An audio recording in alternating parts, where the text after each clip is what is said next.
Dear viewers, here we are in the first Cryptoverse daily report of this week, a very important week for crypto, in which the most powerful person in the world, the President of the US, will be elected. In addition, after Tuesday's election, the Fed will make a decision on the level of interest rates just 2 days after. Today, among other things, we bring you Bitcoin is consolidating in the range between $68,000 and $69,000. Is the correction over, or are new minuses coming? How will the election affect the price of cryptocurrencies? Analysts are divided. Some see Donald Trump's victory as key to the spike, while others see growth regardless of the outcome. Historical patterns point to an upward trend. Bitcoin has never fallen below the price it held on election day during the cycle. Stay tuned for the next few minutes and find out what is currently going on in the world of crypto. Only here, only on Cryptoverse. After an exciting last week that saw Bitcoin jump to just a couple of $100 from its record price of roughly $73,700 and then rebound to fall below 68K, the market is likely to be volatile for the next 7 days. Of course, the reason for the almost guaranteed volatility is primarily the presidential election in the USA, which is taking place tomorrow. Currently, the leading crypto has recovered slightly and is changing hands at around $69,000. Volatility can push the price in any direction, thus into a deeper correction as well, but also towards retesting the current all-time high, which is only 7% away at the time of recording this video. And while some analysts firmly stand by the forecasts that another final washout of the market or a stronger correction is quite possible, it is noticeable that BTC is recording a significant bullish momentum since the strong fall to around $50,000 at the beginning of August. In particular, on the daily time frame, the Bitcoin price formed higher highs and higher lows, which is a characteristic of a rising market trend. As long as this is the case, from a technical perspective, macro bullish sentiment should prevail. In addition, the last quarters of the years in which the halving occurred are generally positive for the entire crypto industry.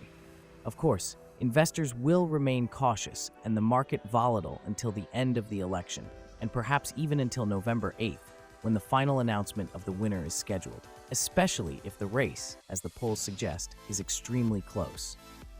But then, once the situation calms down, Bitcoin should see a significant rally if the pattern of previous halving years, coinciding with US election years, repeats. Bitcoin, created in 2009, will therefore experience its fourth US election on Tuesday. The data shows that the leading cryptocurrency has almost always risen after the polls closed and has never returned to its election day price. Additionally, if the trend were to repeat itself, the price of BTC should reach the peak of this cycle in about a year. Let's see how it has looked so far. In the 2012 US election, which was also held on November 5th, the price of Bitcoin hovered around $11. The peak of the cycle occurred a year later when the price jumped 100 times, with BTC rising to more than $1,100.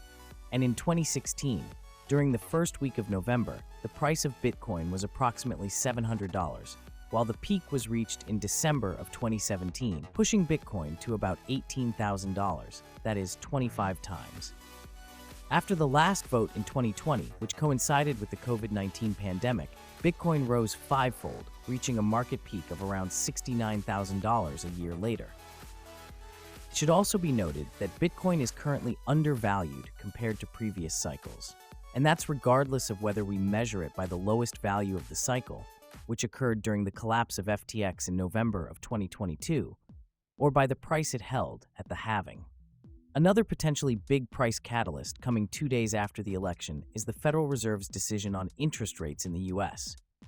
According to CME Group's FedWatch, nearly 100% of traders expect a cut of 25 basis points, or 0.25%.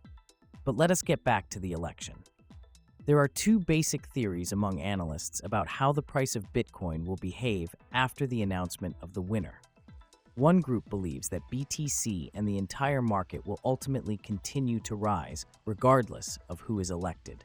The second one, to which analysts from the brokerage giant Bernstein belong, predicts that in the short term, the election will have an impact on the price depending on the winner. In particular, Bernstein believes that Bitcoin would break the record and reach $80,000 to $90,000 after Trump's victory and before Inauguration Day on January 20th. However, a Kamala Harris victory could cause Bitcoin to fall to $50,000 during the same period and before a recovery. On the other hand, that would only be a short-term pullback, and they predict that by the end of 2025, BTC will be at $200,000, regardless of the outcome of the US election. So if Harris wins, there will be, according to Bernstein, a short-term dip, which is actually not a bad thing at all, especially for those looking to buy at a discount. As the primary drivers of growth, once the impact of the election fades, analysts see fiscal indiscipline in the US, record levels of debt and monetary expansion, and increased demand for BTC generated by the success of US spot BTC ETFs. By the way, these funds recorded net cash inflows of over $2.2 billion last week, the best result since March, when Bitcoin reached its current price record. And as the election approaches, the perceived odds of Democrat Kamala Harris winning continue to rise on decentralized betting platform Polymarket. Trump is still leading, but the margin has narrowed considerably, and bookmakers currently give Trump a 58.1% chance and Kamala a 42.1% chance to win. And as analyst Miles Deutscher rightly noted on X, it's crazy how much the price of Bitcoin correlates with Trump's election prospects, as you can see in the charts. And with these forecasts on Polymarket, we have reached the end of this week's first Cryptoverse Daily Report. If you liked the video, please give it a like, leave a comment, and we would also greatly appreciate if you click subscribe. Thank you for following, and kind regards.